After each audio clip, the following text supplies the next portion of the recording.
Assalamualaikum warahmatullahi wabarakatuh. Selamat pagi rekan-rekan semua. Memayu Hayuning Bawono.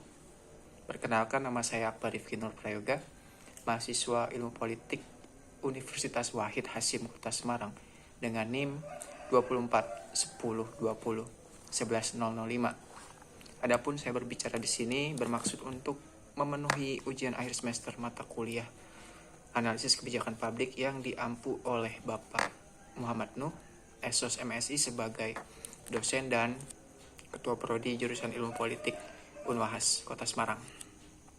Di kesempatan kali ini, saya akan mengajak teman-teman dan juga sekaligus mempresentasikan analisis kebijakan pemerintah terkait aktivitas tambang dan galian C di wilayah Kabupaten Kendal. Isu ini saya angkat bukan semata karena nilainya yang aktual, tapi karena dia juga memperlihatkan secara jelas bagaimana kebijakan publik ini dapat bekerja dengan betul ataupun gagal dalam bekerja untuk melindungi kepentingan masyarakat dan lingkungan. Nah, jadi Kabupaten Kendal itu, saya di sini berbicara menggunakan bahasa saya sendiri tanpa mengurangi nilai-nilai etika dalam berbicara formal. Jadi kalau teman-teman tahu, Kabupaten Kendal hari ini itu lagi menghadapin realitas yang kayaknya semakin sumpek. Jalanan rusak, terus banyak debu.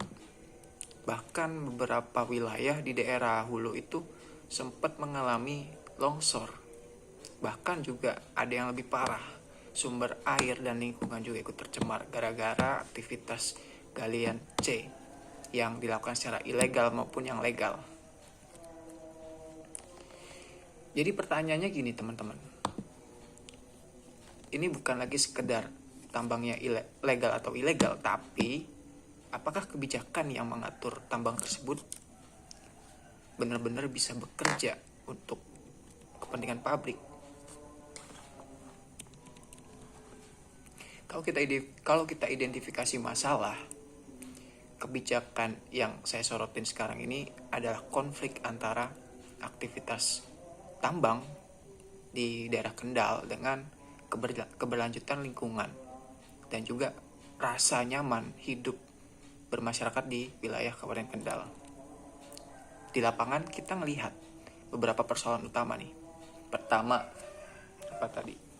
Pertama itu adanya kerusakan infrastruktur. Ini juga diakibatkan oleh lalu lalang kendaraan tambang yang setiap hari juga lewat bawa muatan yang besar-besar. Kedua, ada pencemaran lingkungan termasuk air. Yang ketiga adalah meningkatnya risiko banjir. Ini pasti ya. Yang keempat ini yang menarik. Ada ya konflik yang terjadi antara masyarakat dengan pihak pengelola tambang yang katanya sudah mengantongi izin dari pemerintah pusat. Ini menarik karena di Kendal itu ya sebagian besar tambang beroperasi dengan dalih legal, sudah mengantongi izin. Jadi masalahnya bukan itu lagi, tapi ya ini kita balik. Kebijakan ini berpengaruh baik atau enggak untuk masyarakat. Begitu kan kata atau yang ada dalam teori-teori kebijakan publik. Maka dari itu teman-teman, di sini saya akan memfokuskan 3 pembahasan yang saya sorot. Pertama, adanya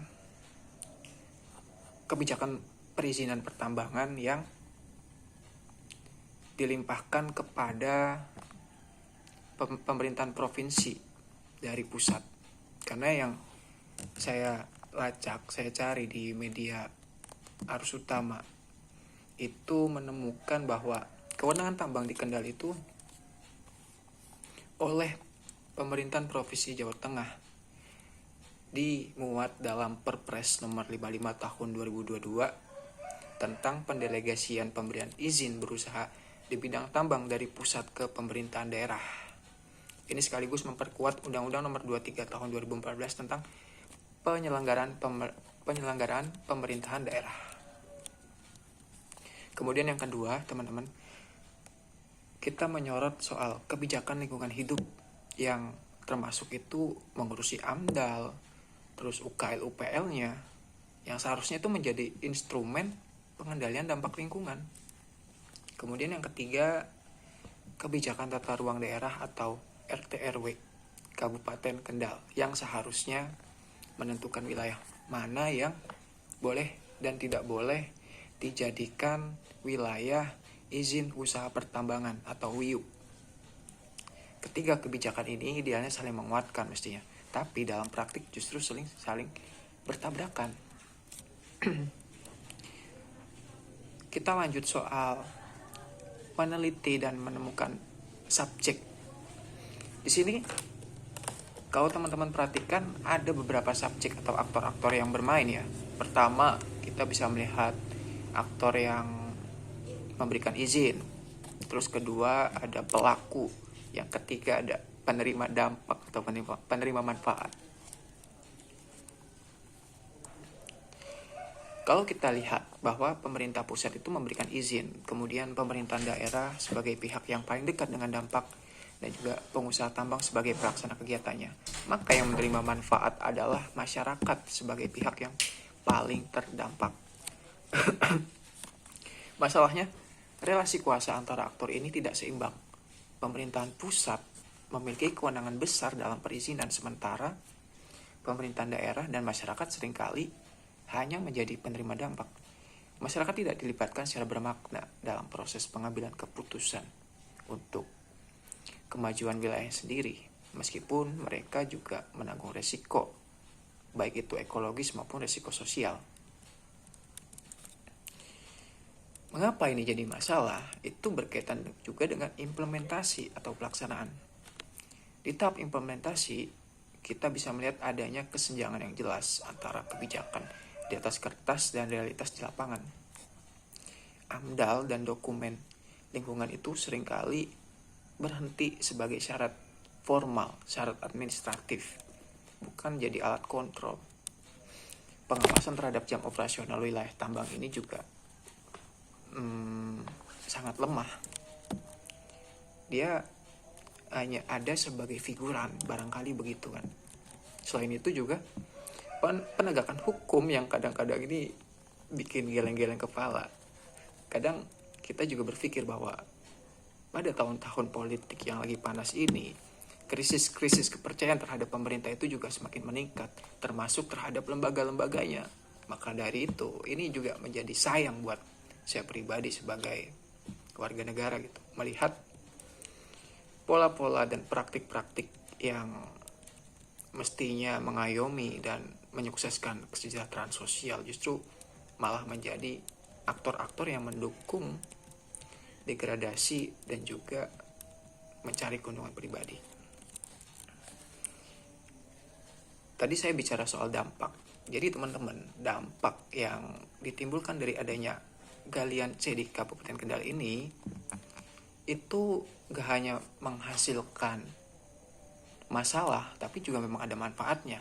Makanya itu diatur dalam undang-undang dan menjadi aset investasi negara untuk kemajuan dan mensukseskan kesejahteraan sosial. Tapi kalau kita bandingin dengan dampak sosial dan ekologis, kerusakan lingkungan hari ini, konflik sosial yang terjadi, dan juga menurunnya kualitas hidup warga masyarakat Kendal, ini menjadi ketimpangan yang sangat serius. Dengan kata lain, kebijakan ini gagal menyeimbangkan antara pertumbuhan ekonomi dan juga pelestarian lingkungan hidup. Kesimpulannya, jadi berdasarkan analisis tersebut, dapat disimpulkan bahwa kebijakan pengelolaan tambang galian C di Kabupaten Kendal mengalami kegagalan dalam perlindungan dan juga pelestarian lingkungan serta menjamin kepentingan publik.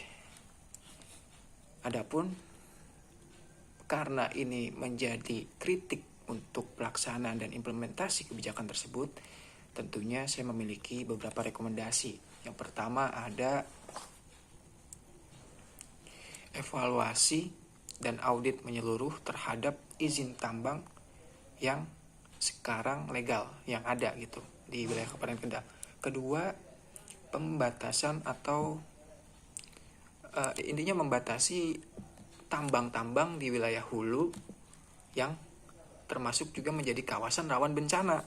Apalagi juga di situ ada sumber air, mata air, itu harusnya nggak boleh.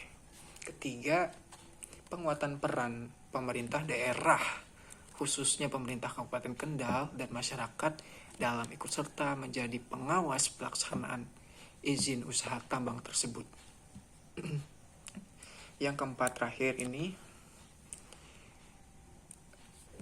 poin terakhir yang saya sampaikan tadi, bahwa penegakan hukum juga harus berlaku adil. Gak hanya tajam kepada masyarakat kecil, tetapi juga itu dapat menghantam orang-orang yang memiliki relasi kuasa. Karena keadilan tidak melihat tempat. Keadilan itu murni harusnya. Sebagai penutup, isu tambang galian C ini di Kabupaten Kendal menunjukkan bahwa legalitas kebijakan tidak selalu sejalan dengan keadilan ekologis dan sosial. Kebijakan publik seharusnya mengejar pertumbuhan, tetapi juga menjamin keberlanjutan, menjamin kepentingan dan mensukseskan kesejahteraan umum bagi masyarakat.